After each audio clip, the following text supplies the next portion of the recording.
Hi guys and welcome to Become 2.0, myself, the host, Taz Vaznys. I hope you're all keeping well. We've got episode 7 on the way with Josh Whittaker. The man is one of my good friends. He's been a client now, a good friend of mine. He'll be talking about his trials and tribulations and how he made a recovery from an accident, let's say. Now, I don't want to give too much away. Episode 7, here we go. EP-7, Mr. Josh Whittaker, how are you, sir? Take 3, because Josh keeps freezing on the recording. Joshy boy, tell him who you are, how old you are, how long you've been training with myself, and what got you into training.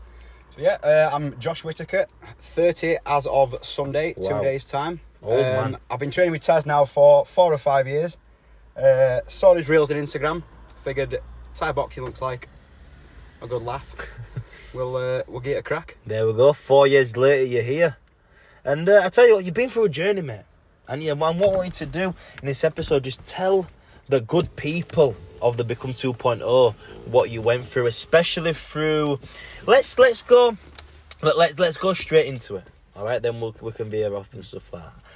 Tell them you had an accident. How long ago? July 2019 it was. July 2019. Josh was involved in an accident. Do you want to tell them what that accident was? So me and a friend of mine took myself off for a day of mountain biking. Ended up having a bit of an accident, going a little bit too quick. What, over a ramp? Or what was it? quite a big ramp. So initially I'd gone over this ramp the first time.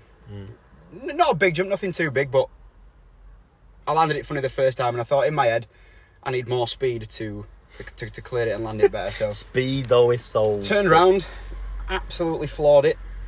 Landed even worse this time, went over the handlebars, landed on my head. Wow. On my left ear. Now at the time, I just thought I'd knock the wind out of myself. Managed to stand up. I heard 3 or 4 loud, audible crunches. Where in? Where within your back? In your Yeah, in my neck. All right. Stood up with my bike. Managed to walk about maybe 200-300 metres. I thought something's not right. It's just too painful. So I laid down on a bench, and that's when called the ambulance. Fast forward a little bit. It turns out I'd broke C1 and C2 in my neck. Fucking hell. But initially, this wasn't discovered at the hospital. I went through an X-ray. The X-ray came back. They said, "Mr. Whittaker, you've got severe whiplash. Take these 2 paracetamol and then be on your way." Essentially. So let me just clarify this. Josh went over his handlebars, broke C1, C2, got the ambulance, and after the X-ray, they told him to go home, to man it up, because he's got whiplash. Take 2 paracetamol, 2 ibuprofen, you'll be sound. Yeah, pretty much. The best part about it is I couldn't actually take the paracetamol because, well, I couldn't move my neck. I was completely paralysed in my neck almost. I could swallow barely, could barely talk, and now I take tablets. I've got to take a mouthful of water first, drop the tablets in and swallow it. Yeah. So there's not a chance I was tilting. Can you not do the old-fashioned got that straight down? There's one way for me to take tablets, and that way wasn't happening. So yeah, I didn't take these tablets. The nurse got quite arsey with me, slammed them down on the table, and basically said, it's this or nothing. So then I had an hour and 45-minute car journey home in a Golf R32 now. Nice. If anyone knows what a Golf R32 is, it's quite a sporty car, quite a stiff car in rush hour traffic. So that was excruciating to say the least. Yeah. Why an hour and 45? Where were you? It was Sherwood Pines Forest, but we ended up being it was called King's Mill or King's Hill. The hospital was called, hotel. I nearly called it then. All right. So yeah, in the I won't say Midlands. I may be wrong. All right. So you were quite a far bit out. Yeah. All right. Sweet. Go on, keep. So yeah, managed to get home, and then once the adrenaline had worn off, obviously I didn't have any pain relief. I'm laid in bed, completely lifeless, struggling to do anything. Like I said, I couldn't move, and not ashamed to say I was in tears. I was in absolute agony at this point. Phoned 111. Obviously, it didn't seem an emergency to call 999, but we basically got told that we need to get back in the car, go to his local A&E, and speak to the pharmacy there and get some stronger pain relief. Wow. So what did you do from there? Did you go get some pain relief? So jump back in the car with my whiplash. Got to Pontefract A&E. Sat there for 2.5 hours, only to be told that the pharmacy was closed. Oh. So still no pain relief, so I had to drive all the way back home, go through the night with a broken neck, or whiplash, should I say? Yeah. Managed to get some pain relief in the morning, but that first night was excruciating. What were going through your head, Josh? Like, did you honestly think it was whiplash, or did you know straight away it was something a little bit worse? So, at this point, after coming back from Pontefract A&E, trying to get some more pain relief, 2 separate doctors at this point had told me it's just whiplash. Yeah. Move as much as possible. Yeah. So they told me to move as much as possible with broken C1 and C2. Yeah. What a brilliant idea. God, how did it go from there? So they're basically saying, apply gentle pressure to your neck. Go through the motions, up, down, left, right. Keep taking your tablets. Within a couple of weeks, you'll be fine. But I could still walk. Swallowing was a bit of an issue, but I thought just around my neck area, obviously, I thought it's going to be sore anyway. What is the point where, like, when people break the neck and they're paralysed, what's the point there? Like, if you obviously broke C1 and C2, so how far were you not to be able to walk again? I think it's your thoracic spine. All right, okay. I may be wrong. If anyone's more clued up on me, then feel free to... Then let us know, 100%. Yeah. But I think C1 and C2, I think if any further down, then potentially I could have been paralysed. Yeah. But I still had full use of my arms, my legs. Did you get any numbness anywhere and everything? So I mean, there was numbness. But at this point, I was on 4 strong painkillers. I was on tramadol, naproxen, diazepam, and I can't remember what the 4th one was. But I was on 4 strong painkillers. So at this point, I was on cloud 9 anyway. Let me break off. I ruptured my hip flexor before, and I took naproxen and it made me gurn. At the time we were taking the kids class, I got sent home from kids class because naproxen made me gurn. Thinking you're off your head. Yeah. Sorry, go on. So like I said, 2 separate doctors at this point had told me it's definitely whiplash. So I had full use of my limbs still, so I'm still driving at this point. I mean, thinking back now, I had minimal mobility in my neck, so I probably shouldn't have been driving. But I mean, I had stuff to do. Yeah. So I was doing push-ups, I was doing pull-ups. There's a video of me and my daughter Ivy on a slip and slide in the garden. Mate, you're gonna have to send me that. You was on a slip and slide with a broken neck. So I broke my neck. I wasn't so much sliding, but I was throwing out Ivy up and down. But I was still stood on a soapy sheet of tarpaulin, so it could have quite easily gone west. Fast forward a little bit to 5 weeks after it happened. I got a 2nd class letter from the hospital. They had They had my number, they had my email, they had everything, but I got a 2nd class stamp, basically saying that we've potentially missed something, Mr. Whittaker. So go down to your local A&E and get it checked again, basically. So 5 weeks on, after you've been getting on in... What, were you still in pain 5 weeks on? Yeah. So still in pain 5 weeks on, you get a 2nd class letter. If anyone's listening from NHS, listen, you should be fucking ashamed. 5 weeks later, a 2nd class letter. They couldn't even be asked paying for the 1st class. Even though they had your phone and your email, they sent you a letter to say that there's something wrong, you need to go get it checked out at your local A&E. Yeah, I mean, side note, the NHS is extremely underfunded. So, that's a side tangent I'm going off on anyway. We'll go back to the original point. Should we turn into politicians on this? It could quite easily turn into it. But I'll not digress. I'll stay on my original point. Yeah, go on. So went down to Pinderfield Hospital at this point. Yeah. Sat in A&E for 13 hours. Fucking hell. Because it was a Saturday. Yeah. 13 hours on a Saturday. And it got to the point where there was the Saturday night drunks coming in and getting seen before me. And at this point, I'm hungry. I'm agitated. I'm irritated. I'm everything you could possibly be after 13 hours of waiting. So I stormed it off a little bit, went into the back room and pretty much put my foot down because I thought, I've been here 13 hours. You told me I've got a potential broken neck. I just wanted it sorted because I thought 5 weeks gone by, you're now telling me that it's a life-changing injury that I've got, rather than just whiplash that can be cured in a couple of weeks. So yeah, got sent for I believe it was a CT scan. The results came back, and then there was like, oh shit. You know, Wow. it was like full send. Then I was back on a bed. I was in the big red neck brace chocks that you put on road traffic collisions and stuff like that. So I was in Pinders for a week. I was in a room with no windows. For a week? For a week. I wasn't allowed to get up to wash myself. I wasn't allowed to go to the toilet. I'm sorry, I'm not laughing at the fact he wasn't able to go to the toilet. I know what's coming next. Go on, how did you go to the toilet, Josh? So I had to get, I don't know the medical term for it, but I had to basically get rolled onto my side. Yeah. And at this point I had a lovely helper holding a cardboard tube to urinate in. Now, I can't wee in public. I can't even wee in front of my wife. Really? If she's watching, No way. I cannot do it. Physically can't do it. Like I need silence. I need to sit there and focus. Do you need to meditate to wee? Pretty much, yeah.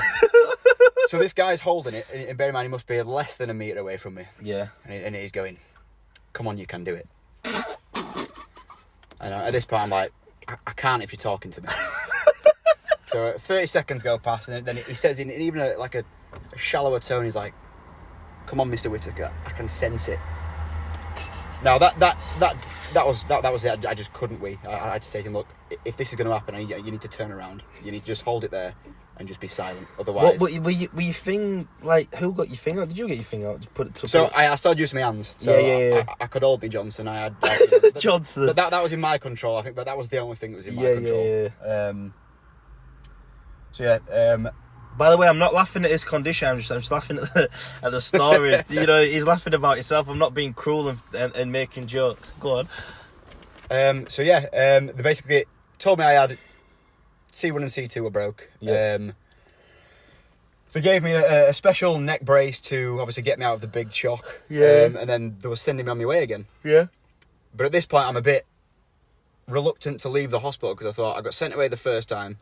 You told me it was whiplash, and now you're sending me away again. I've got no information on what the next step is. Yeah. You're just telling me to go home and wait for, more... Second-class letter? Yeah, wait for more information. Fast forward a little bit. Got a letter... No, it was a phone call, actually. Oh. Got a phone call one night from LGI saying that they've got a bed for me. They want me to come in and speak about my options. Now, the two options were I could have quite invasive surgery, which, if I'm not mistaken, it went through the front of your throat. Wow. And it basically fused C1 and C2 together by an operation and plates and screws and whatnot. Yeah. Through your throat? Yep. Through the front as well, not through the back like you'd expect. Or the other alternative, which is what I ended up having, was a halo brace, which, for anyone that doesn't know, it's imagine scaffolding. If anyone's seen Bleed, is it Bleed for this? Mean Girls. So Regina George from Mean Girls, when she gets hit by the bus and she gets the neck brace put on, when she breaks her neck, that's exactly what I had on. Yeah. Now, this was middle of summer. Obviously, well, I say middle of summer, it was August time I had this put on. You don't watch Mean Girls, though, do you? It's one of my favourite films. Oh, is it? Mean Girls is phenomenal, yeah. Wow. Oh, cool. I thought you were going to make it sound cool, like Bleed for this when what's that boxer? There's a car crash head on, and he breaks his neck, and he makes a recovery. Anyway, going off tangent. Like $1 Million Baby. She snaps her neck on a stool. Oh, you know what? They made him watch that in school. I was scared to have the stools in the ring while I was boxing because of $1 Million Baby. So school, if you're watching this, or is anyone from school, they made us watch $1 Million Baby. I think it were like history and geography class, something not to do with vault. Anyway, Joshua boy, sorry, we're digressing. Yeah. Tangent. Where are we?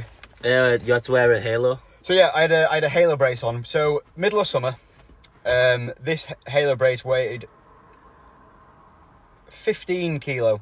Fucking hell. I dare say. It was sheepskin, sheep wool, which is supposed to be like self-cleansing. So obviously with this halo brace, it's bolted into my skull. You got two in the front. This I would just say tell them about the bolt. Did you have painkillers for that? Yeah.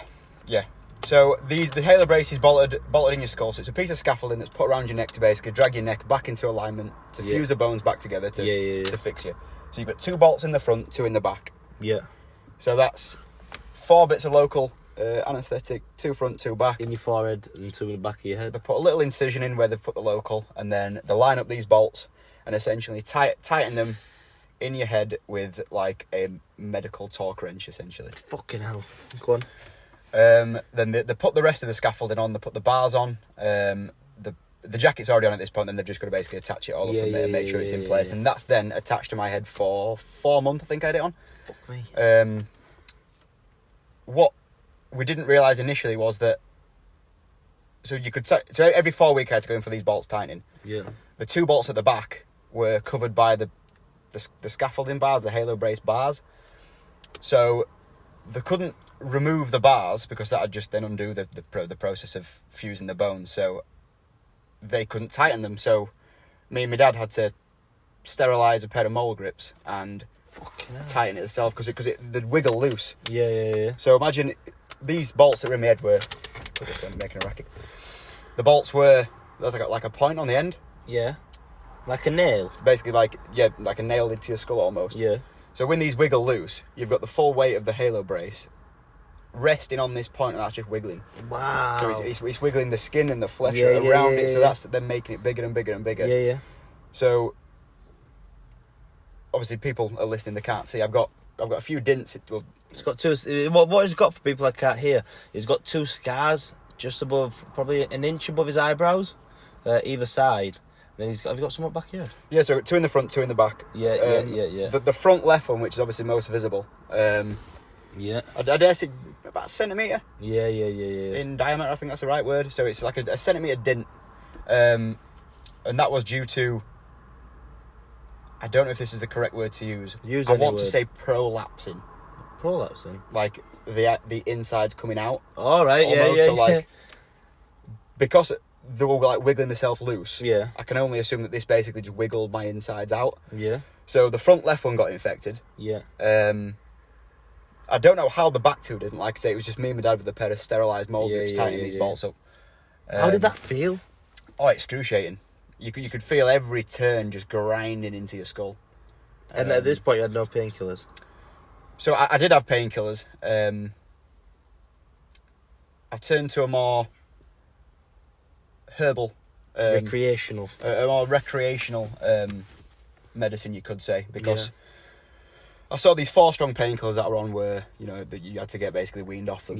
Consult your GP before you come off them. And I thought the last thing I want after breaking my neck is a fucking addiction to opioids. Which is massive. I've had a few friends that have gone down the opioid route with addiction. It's fucking crazy. So yeah, basically the recreational medicine, you could say, was more. It helped me sleep as well. Yeah. What was it? What was it? The medicine? Yeah. It was it was marijuana. It was Mary Jane. What did that do? Take the pain away? Help you sleep? Talk to what? So yeah, I mean, as you can imagine, having this bit of scaffolding bolted to your skull for however long, my anxiety at this point, my mental health was suffering massively. Mm-hmm. Obviously, I couldn't work at the time. I couldn't look after my daughter, so my daughter was in either grandparents' care. My wife Jenny, she was working all the hours she could to try and support us. So I spent a lot of time at home, and it was a lot of time spent stood in front of the mirror just looking at it. Yeah, and it was very. I didn't want to leave the house because I used to have some crazy thoughts that I'd leave the house, and then I used to have this recurring dream where like someone had.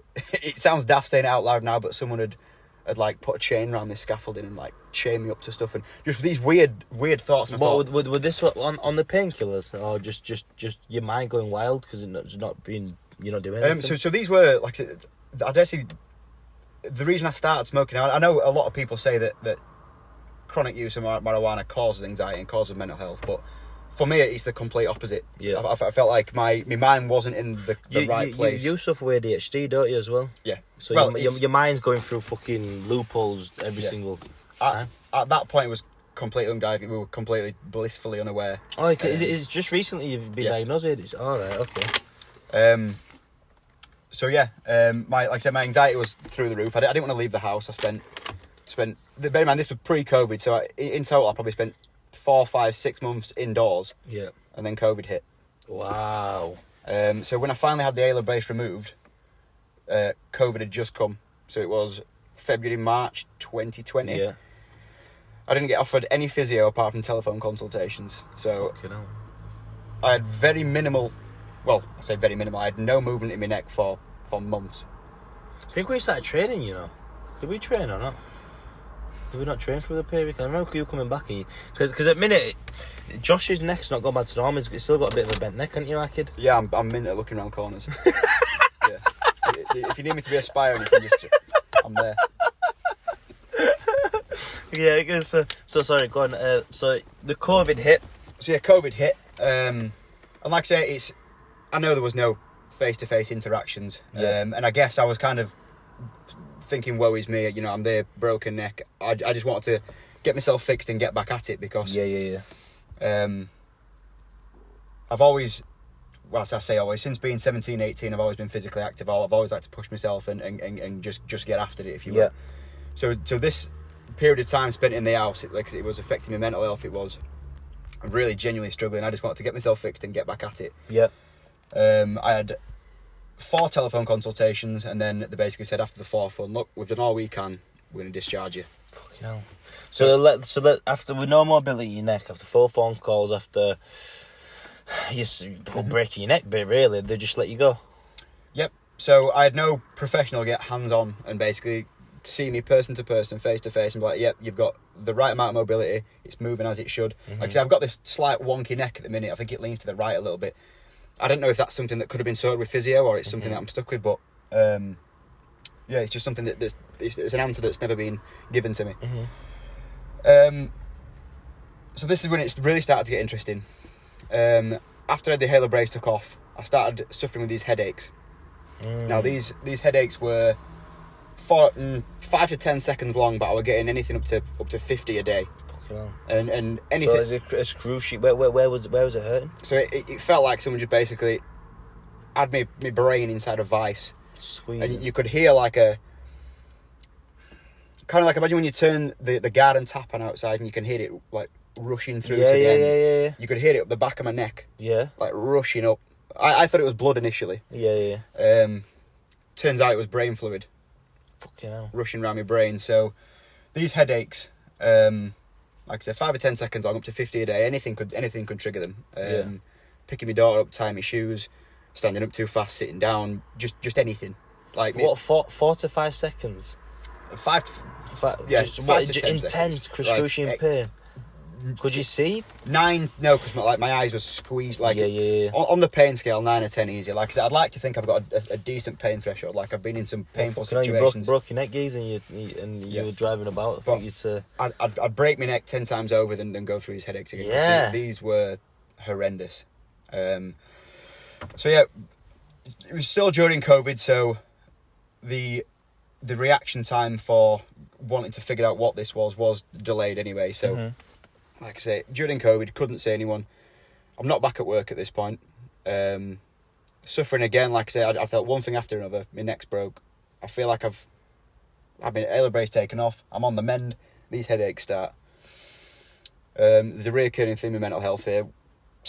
Continuing on a downward spiral. Like I say, I'm a guy that likes to get up and get after it and push myself, and I just felt like it was one thing after another. Had an MRI scan. Finally, after I don't know how long I waited, I'm going to be honest. It felt like an eternity, but the MRI scan came back and they told me that I've got a condition called a Chiari malformation. For anyone that doesn't know, it's essentially my brain fluids plumbing is malfunctioning some way. Like it doesn't flow like it should do. Because everyone's got fluid on the brain.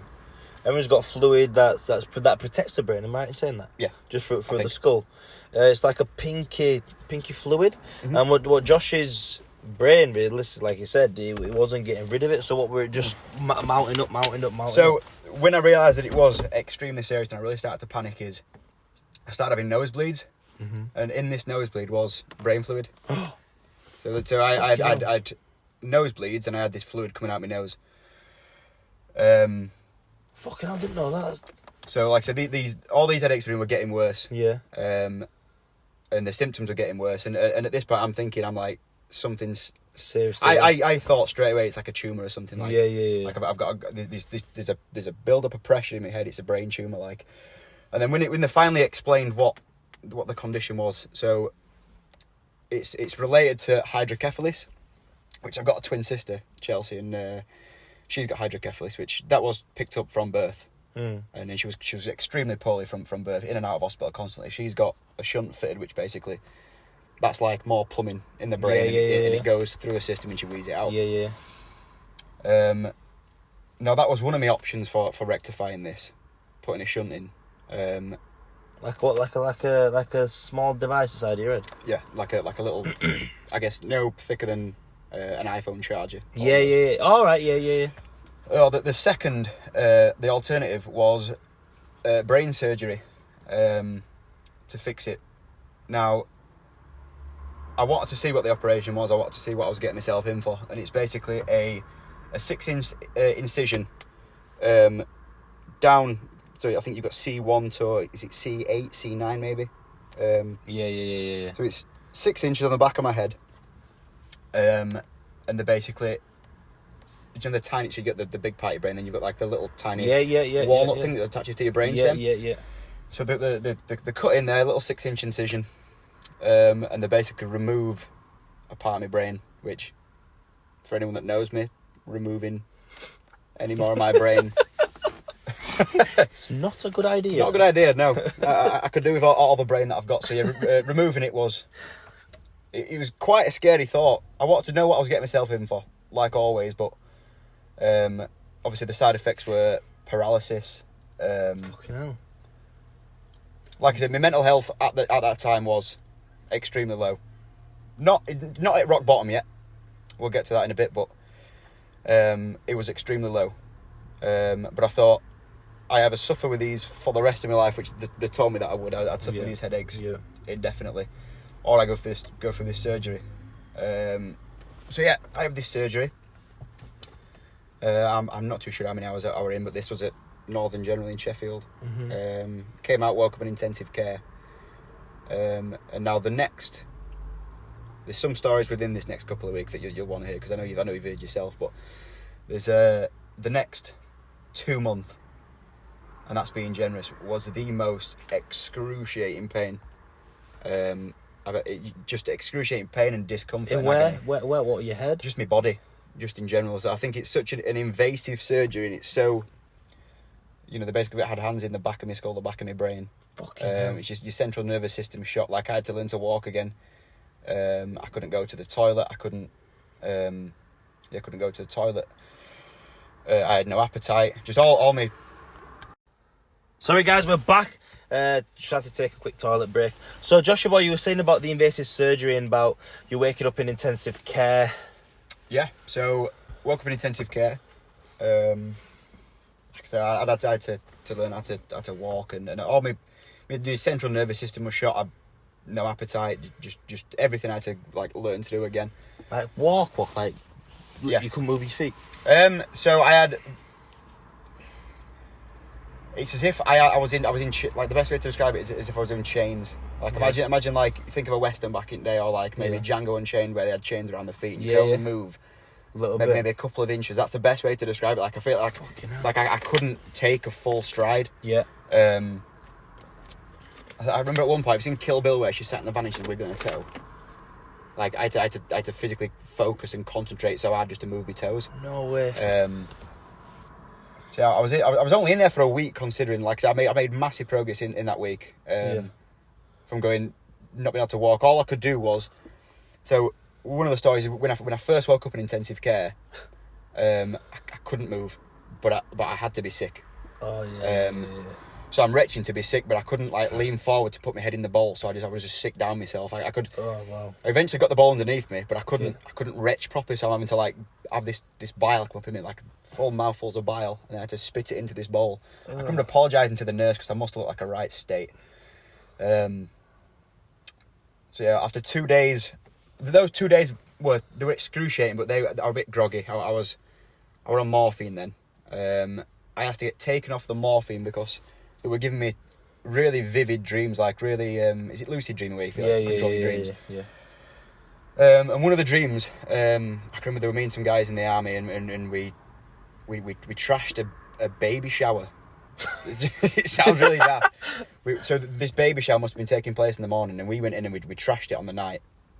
And then in the morning, when all these like young mums came in, they seen the damage that was caused, but them two had scattered, and I ended up in a swimming pool being held underwater. Fucking hell. So in this dream, I'm like, oh, shit, I need to not get drowned. I need to get out of this. I can remember jumping out of this dream, but obviously a day after brain surgery, physically, it's weird because when I was awake, I couldn't move it, but in this dream, I felt like I had the force to physically throw myself out of this dream and out of the bed, and obviously that caused, I can remember suffering bleeding down the back. I had more bleeding from the nose then, so I'm like, look, I don't want any more of this morphine, because if I take any more of this... Strong stuff, that morphine. People don't realise the addictive factors and how strong the pharmaceutical painkillers are. Do you know what I mean? I'm not no hippie, but the things I've seen pharmaceuticals do to good people, good men, just fucking crazy. Yeah, it's like I say, it's one of the reasons why I turned to. Sorry, I got a bit of a stutter there. Can't get the words out. It's one of the reasons why I turned to cannabis when I broke my neck, just because I didn't. No one knows if they're going to get addicted to these. No one takes. No one wants to get addicted. No addict ever thought, oh yeah, I'm going to get addicted to this. It happens to the best people. It happens to the worst people. It can happen to anyone. So, yeah, I was a little bit worried. So they took me off morphine and put me on. I think it's called oxycodone. I apologise. Oxycodone. It's essentially a man-made morphine, I was led to believe. Yeah. We found out that the side effects of that was insomnia. Fucking sound. So when all I wanted to do was get my head down, get some rest and recover, I physically could not sleep for that. I could shut my eyes and I was going into, like lucid dreaming. Yeah. And it felt like I was in these dreams for hours at a time. But I'd wake up and 15 minutes had passed. And it was like this for 2 weeks until I realised that... What was going on? Yeah. Before, I think, obviously... Jenny, my wife, I think she contacted the GP and just asked about it, or maybe Googled it. Or she found out anyway, and she was like, look, this is why you're not sleeping. So yeah, it was just discomfort and agony for those 2 weeks. Yeah, I've skipped over a story. Going back a bit to being in the hospital, like I say, I've been having to learn how to do everything again. I had no control over my bladder, so... I know what's coming. So I had to have a catheter fitted because it got to the point where like my bladder was full and like, just so they don't know, what's a catheter? So a catheter is a tube that gets inserted inside your Johnson, all the way to your urethra. I think it's called, yeah. And that essentially then... That's a man's worst nightmare, I'm telling you. Oh my God. So it was the first time I'd had one, so I didn't really know what to expect. And it was, oh God, it was awful. Absolutely, just the pain of like feeling something slide down. Oh my God. Because at the end of it, people that don't know, it's like imagine the edge of a needle. Yeah. But it's plastic, so it's not as sharp, but you can feel it scratching its way down. Yeah. And then they poke it through the end of your I assume like your urethra's like a tiny little hole it's going to find its way into. But then they took it out. So I did my business. I filled this bag and they took it out, but I still couldn't wee. So I had to have another one put in. And at this point, when was this, like same day? Like the day after. All right. So then my body knew. What were they weren't sending you to the toilet once a day? So I can only assume that they thought that once I'd been once, then my body had start going again. Yeah. So either took it out. Yeah. The second time, look, my bladder's about to explode. It needs to go in again. So they put this one in, and like I say, horrendous, but it went in. It went in. And then after, I think that was in 2 days, and they took it out again. And at this point, like, does it coming out? Because I've seen Dumb and Dumber 2. Have you seen when he pulls it? Fuck it! Oh, so bad for language. Pulls the catheter out and he's yanking on him. Anyway, that's another story. So it was quite a relief coming out. Yeah. It was uncomfortable, but it felt nice and going in. Yeah. So yeah, this one lasted 2 days. The third day, when I got told that I cannot get discharged unless I go to the toilet myself, but I needed it again and I couldn't go. So they had to put a third one in. At this point, my body's like, fuck that, pardon my French. So... Go on, just say it. I'm trying to word it as politely as possible. My member knew what was coming. By his member, it means his penis. It absolutely, point blank, refused to have a third catheter put in. And I'm not blessed in that department at all. But this was a micro penis. And so when they're sliding in, they've got to use like a lubricant. Yeah. The best way to describe the situation was, imagine lubricating your fingers up and then trying to like juggle a jelly bean in your fingers. So this poor nurse is trying to hold my member and get this catheter inside me, while my body's basically saying, not again, you're not going through it a third time. So she was there for about 15 minutes, and all I could do, red face, was just apologise profuse. I'm like, I'm so sorry about this. I am so sorry. Did you say it's not normally this size? I'd be lying, really, wouldn't I? No, it's I can't remember what I cracked a few jokes. I like to try and crack a few jokes in an awkward situation, but it would not go in. Like, my body just thought, fuck that, not again. Yeah.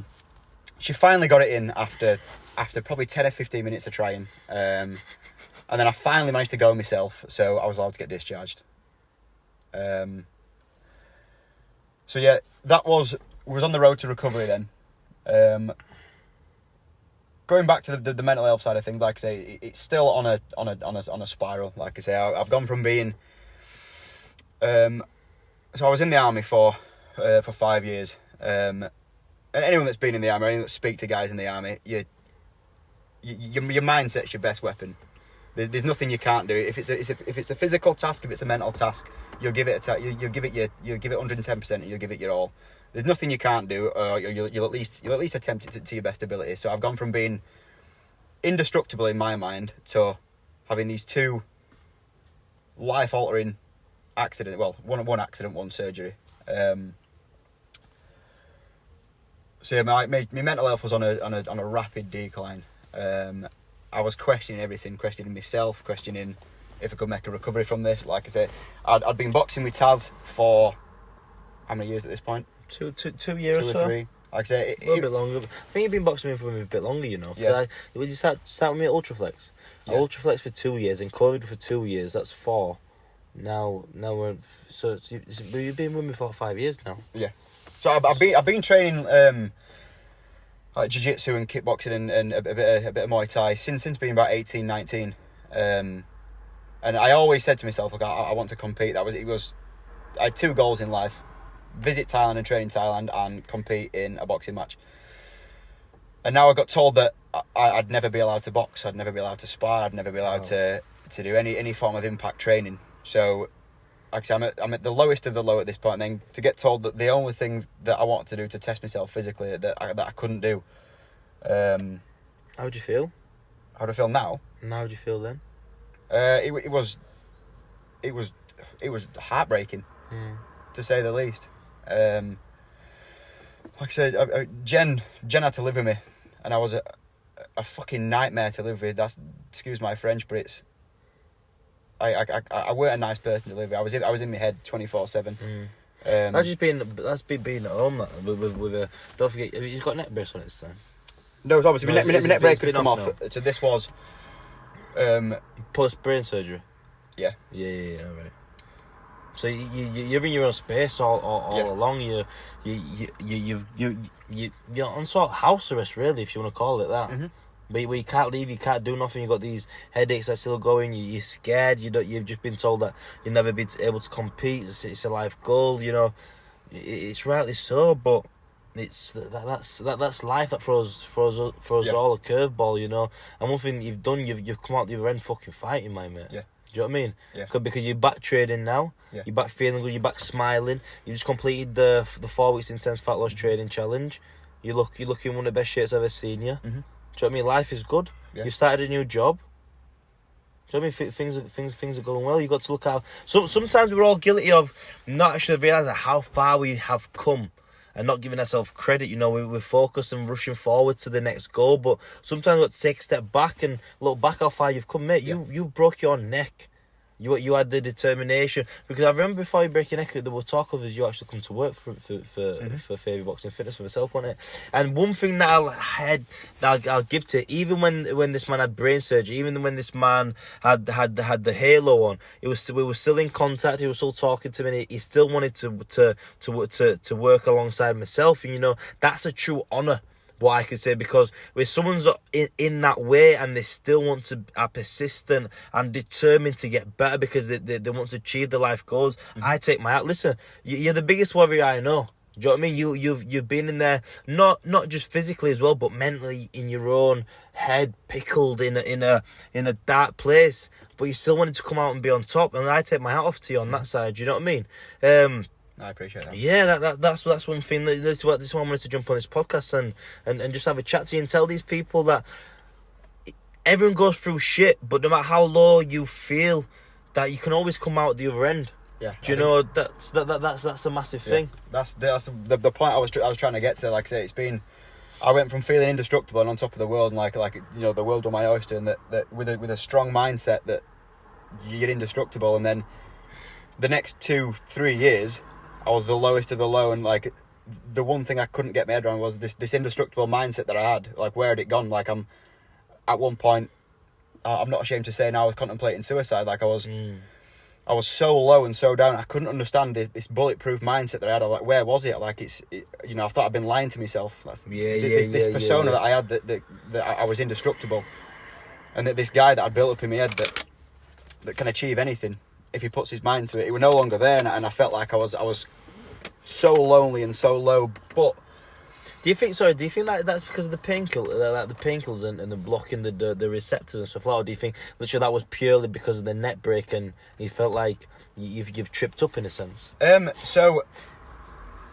So yeah, I stopped. Like I said, I stopped taking the painkillers when I broke my neck, and I started. I was smoking weed, but I didn't want to smoke weed when I was recovering from brain surgery. Yeah. For all the stigma that marijuana's got, it's got psychoactive properties, and I think I didn't want to mess about with the recovery of my brain, so I did stay on the tablets, and I did exactly what I was told, because I thought if it's a physical pain from breaking my neck.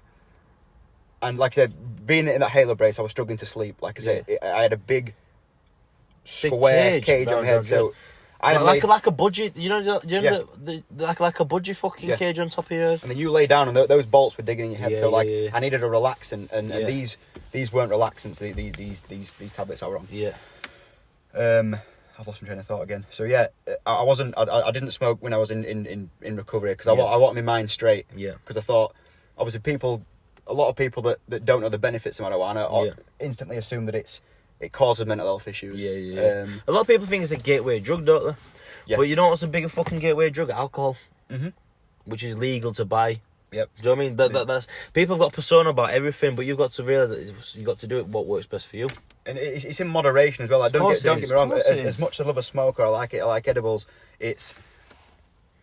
It's moderation. If you're going to sit there, and like I say, I were alone for the majority of the day. If I were to sit there and smoke, or have edibles and just be alone with, because I think it amplifies your current feelings and thoughts. Of course it does. Yes. So if I'm down in the dumps and smoking something, then that's going to just amplify my current level and how down I was. I thought, because I was still switched on, but I just couldn't understand why my mind was not where I wanted it to be. Yeah. So yeah, because you fucking broke your neck, man. That's why. Do you know what I mean? We forgot to mention that there was, I'd say, about 4 or 5 month gap, thinking back now, in between breaking my neck and having surgery. So I was having these headaches. Yeah. And I got into the shape of my life again, fighting through these headaches, and I was so fit and ready to crack. Because I thought to myself, it's not gonna do itself. Like, I need to train, because I know that physical activity is so beneficial for mental health, so beneficial. Yeah. And I know that there'll be a lot of guys at home suffering with mental health that don't know what to do, and you sat there waiting for something. That something's not going to come. You've got to get your foot out the door, and you've got to take that, as hard as it may be, take that first step and just crack on, because as soon as you take that first step, that second step will come, that third step will come, that fourth step will come. Before you know it, you've got that momentum. There we go. The motivation isn't going to come to you. People wait for motivation. You need to build it yourself. You need to get out there, and you need to put one step in front of the other and just go. You've not got to have a plan or a path. Just do something. Just fucking start doing it. So yeah, like I said, a couple of months went by, and then that's when I found out I needed my surgery. So I was building myself back up again, and then I was back down again. So the timeline of this will be up and down all over. Yeah. But yeah. So yeah, I had my brain surgery. Got told I'd never box, I'd never spar. couldn't compete. Obviously, I mean, you can't play boxing anyway. It's a deadly sport. You can't get in the ring and mess about. Even sparring. So I've had some spars that are fucking out of them bastard fights. Yeah. Do you know what I mean? Even the gym, it's dangerous.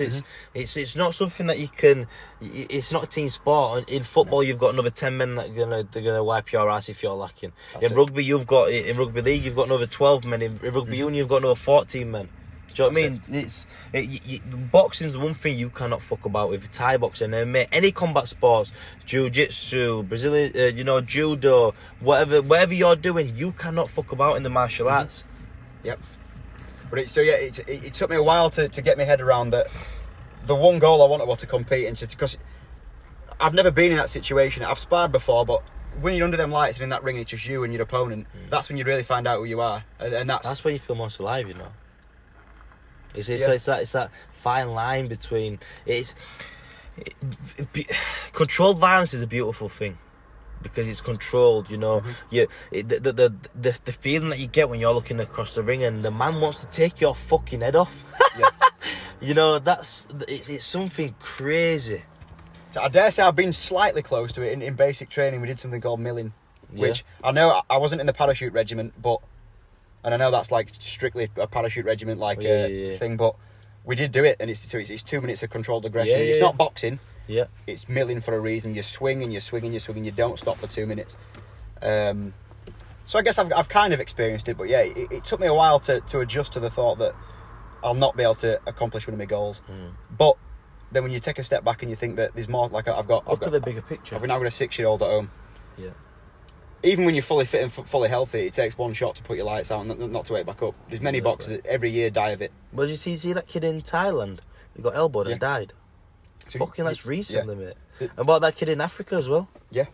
So you just can't play it. So once I realised that, and I really took a step back and realised what's important in life, there's always other goals and there's always other stuff that's there to test you. And other way to find out who you are and test your mettle. But yeah. How do you feel now? Phenomenal. Yeah. I mean, there's the potential that I need a second surgery. Right. And that's lingering in the future. I'm not worried about it because I've been through it once. I've experienced it. Yeah. And I've been at rock bottom. I've been to the point where I didn't want to live. Yeah.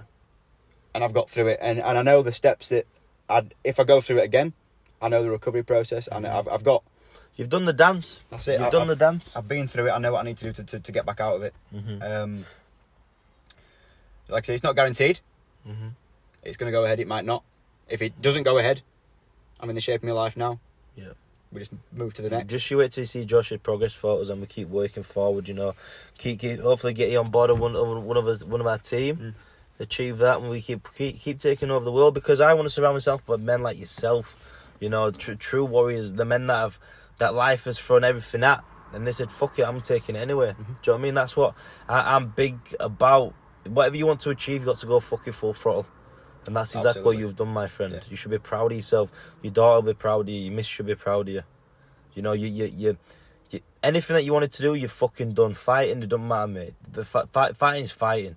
Do you know what's more important is having a missus that loves you. That's a it. Daughter that knows her dad is safe. That's what matters. Do you know what I mean? That's fantastic. Anything else you want to? I got a bit teary then. I'm not gonna lie to you. No, I appreciate your kind words, but I've looked up to you for. I apologise for probably getting your age wrong. 24, 25 next. 25 now, mate. 25 now. 25, yeah, just turned. This man's 25 years old, and I look up to him more than most people. He's smashing everything he does. The man's mindset is phenomenal. It's one of the reasons, and he's one of the people that I thank for getting myself out of a rut. Because he sees no negatives. Everything's a positive. Everything's an opportunity, and it's always a chance to put one foot in front of the other and just get 1% better every day.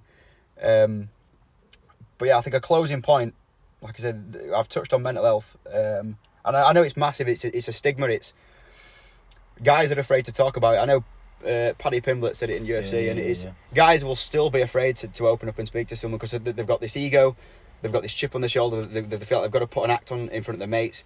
No, you fucking haven't. There's nothing more manly than being open and honest with yourself and talking about it.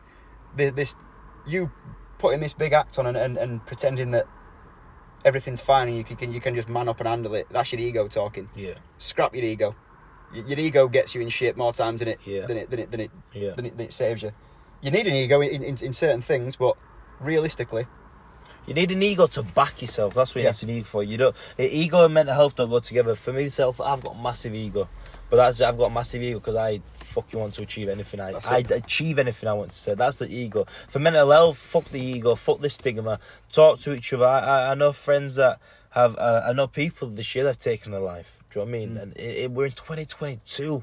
And people are still fucking putting people down because they want to talk.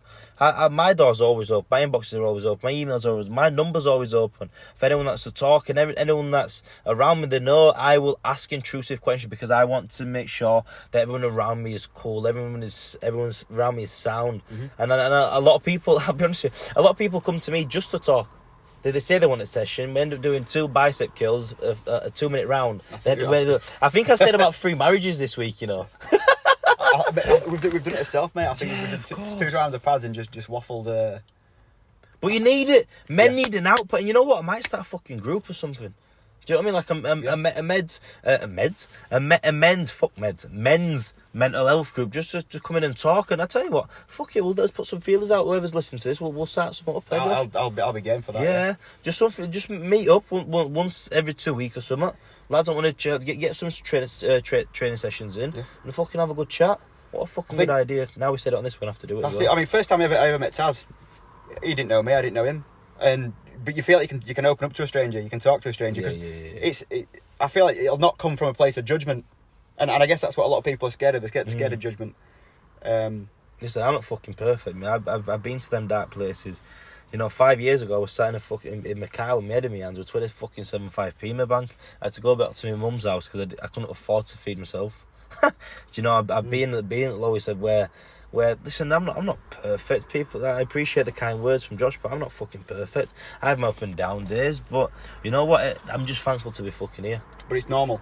Of course it is. Mental health is. It shouldn't be. There shouldn't be a stigma behind it because everyone suffers, and people that don't suffer, they're either robotic or lying. Well, what's mental health? Mental health is an emotion, isn't it? Really? Yeah. 100%. And if you say you don't suffer anything, you're fibbing to yourself. So, or you're not pushing yourself. But then again, if you're not pushing yourself, think how many millionaires commit suicide. Money doesn't make you happy. It just gives you opportunities. Of course. It's what you do with those opportunities that make you happy. And opportunities, you make it yourself. Listen, I'm a strong believer. You make your own opportunities. If you want to get something, if you're willing to do anything that is in your power to get to where you want to, you will get to it. Percentages and all percentages. Your ethnic group, your religion, whatever it may be, you think is stopping you. It's full of fucking bullshit. You're stopping yourself. Limitations are made by yourself, in a dialogue that you talk to yourself, the questions that you ask, the shit that you put into your ears. The music, even nowadays, not to go off tangent, the music that people listen to, it's about drugs, money, and shaggy women. What the fuck's all that about? Materialistic. Exactly. Listen to things that make you happy. Listen to podcasts. Listen to people. Surround yourself with people that make you happy. Like we've touched on previously, confidence, be confident in what you do and know what you are worth. Have that ego to fucking get what is yours, get what is more. Do you know what I mean? That's all it is. But listen, Josh, we're fucking coming up to an hour. It could go for another hour. We'll come back on. That's it. And what we'll do. So, Josh, tell them where to find you. Tell them your Instagram. So, if you want to find me, it's Train with JTW on Instagram. Like I said, anyone that's suffering needs to talk. I'm a complete stranger. There's no judgment. Let's come chat some shit. Yeah, Get it off your chest. Yeah, I appreciate be honest with yourself. That's it. That's another big... Fuck me, we could go on for hours here. As soon as you're honest with yourself and stop lying, and it's all right. No, it's not. You're struggling. Be honest with yourself. Right, I'm struggling. What next? As soon as you're open and honest with yourself, that's when you can take the first step. But when I tell you that it's not going to come, and you need to actually take that first step yourself, and as hard as it may be, it'll be the hardest step you've ever taken. But take it, because you'll not look back. You know, the hardest thing to do is look yourself in the mirror and realise that you need help.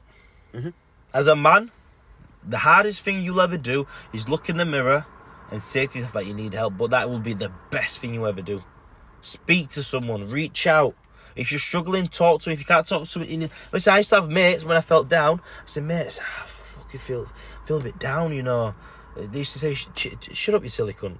Do Do you know what I mean? Yeah. What What have you got to feel down about? Not, you know, Yeah. all the things that you can say, because you're trying to laugh and make a joke about it, don't you? Yeah, and I know mates I used to say, if you felt down, I used to take you out for a pint and you end up partying for 2-3 days. Like I say, I'm not perfect, what the fuck what's all that about? Yeah.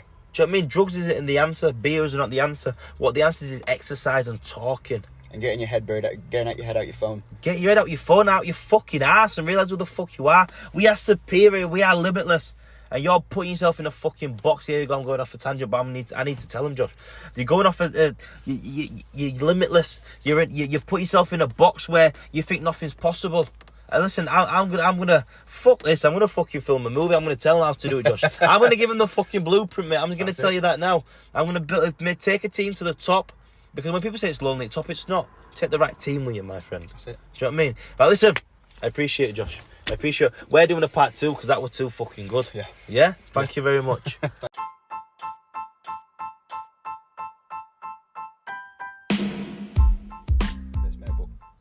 Wow, what a fucking episode with Josh. And listen, if anyone that needs to talk, reach out.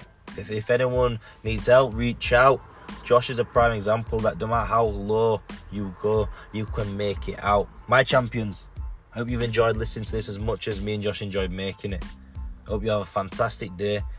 Keep smiling, stay happy, life is good. My executors, let's fucking go and get it.